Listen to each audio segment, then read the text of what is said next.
assunto é com Murilo Rocha.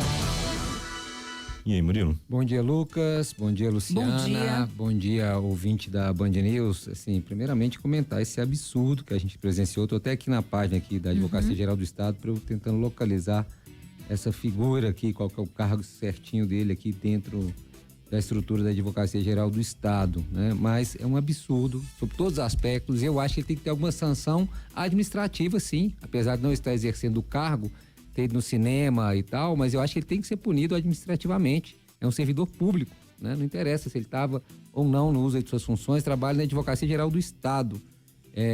Acho que essa nota da Advocacia Geral é muito rasa, né? Se não me satisfaço, viu?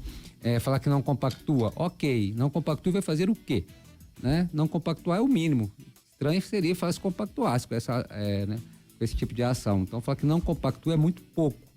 Acho que a Advocacia Geral do Estado tem que se posicionar de forma mais contundente, principalmente aplicar uma pena a esse servidor, né? Porque um sujeito desse não tem condição de ser um servidor público, né? Olha o conceito de servidor público, alguém que está trabalhando para o público. Procurador, trabalha na Advocacia Geral do Estado, defende os interesses do Estado e agride uma funcionária de um cinema. Você imagina o que esse cara não faz em outras, né, esferas aí. Pode procurar, né? Se a gente procurar vai surgir um tanto de casos desse tipo, desse cidadão aí, Bruno Rezende Rabelo, né? Da Advocacia Geral do Estado, um procurador, ganha R$33 mil, o salário desse sujeito que partiu para cima de uma funcionária que deve ganhar um salário mínimo, talvez, cuspindo e depois ameaçando agredir, e eu acredito que deve ter dito barbaridades, né? Para cima de um homem do tamanho dele, será que ele faria a mesma coisa? Pois é, né? Uma postura exatamente, além disso tem uma postura machista, enfim, 1 milhão de coisas aí que a gente pode enquadrar esse indivíduo. E como eu disse, eu acho muito pouco essa nota aí da Advocacia Geral do Estado, falar que não compactua, que ele não estava nas atividades dele, não interessa, né? Ele está ali, ele representa o Estado, é o trabalho dele, né? Não ali naquele momento, mas ele sim representa o Estado, ele está ali, ele é um servidor público do Estado. Então a gente espera o mínimo que haja algum tipo de sanção, né? A gente vai acompanhar e cobrar aí do Estado de Minas Gerais qual, né, reprimenda esse sujeito aí vai ser submetido. E no mínimo acho que a funcionária devia processá-lo. Acho que o cinema aí, o empregador dela devia ajudá-la a processar essa figura aí por danos morais, né? Ela foi humilhada, ameaçada de agressão. Enfim, acho que é um mínimo também que o empregador dessa funcionária aí dê suporte a ela para entrar com uma ação contra esse indivíduo, né? É o mínimo que a gente espera.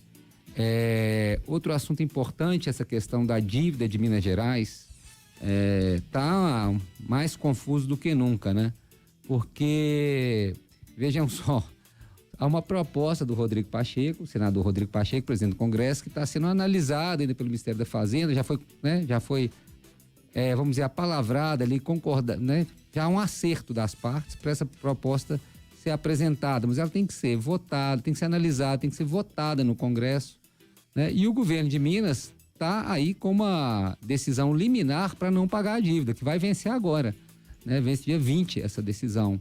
Se não renovar, o governo tem que pagar a dívida. E a gente sabe, se o governo voltar a pagar a dívida, ele fica inviabilizado, né? Todo esse pato, Minas está nos trilhos, tudo isso é porque o Minas não paga a dívida que tem com a União, desde que o governador Romeu Zema, por força de uma decisão judicial, não paga essa dívida. Se voltar a pagar, compromete as contas do Estado. É uma verdade. Dívida essa que foi acumulada ao longo, há mais de 20 anos, né? Desde o final da década de 90, e se tornou realmente hoje impagável, né? Insustentável, não só o caso de Minas Gerais, como o caso de Rio de Janeiro, São Paulo, Rio Grande do Sul, são os principais estados devedores. Nos bastidores, o que o governo de Minas queria, na verdade, é voltar a tramitar na Assembleia o regime de recuperação fiscal, que ele fosse votado e aprovado. Aquele regime que a gente lembra que ele é cruel com o servidor, né? Ele põe aí uma série de sanções aí ao servidor, vai ficar um tempo sem reajuste, enfim. É muito severo o regime de recuperação fiscal para o servidor. Há uma série de medidas aí que não favorecem o servidor público. E já foi entendido que não é a melhor solução. Mas o governo faz força, né, nos bastidores para tentar voltar com esse projeto para a Assembleia, e seria uma garantia para ele, né, não dependeria da União, do senador Rodrigo Pacheco, nem muito menos de liminares aí do STF para poder continuar sem pagar a dívida. O regime de recuperação fiscal é justamente o enquadramento dessa dívida dentro de um sistema ali para poder ir pagando, mas tomando medidas, né, para ir administrando essa dívida. Lembrando que estados que já aderiram a esse regime, como o Rio de Janeiro, não deu certo, né?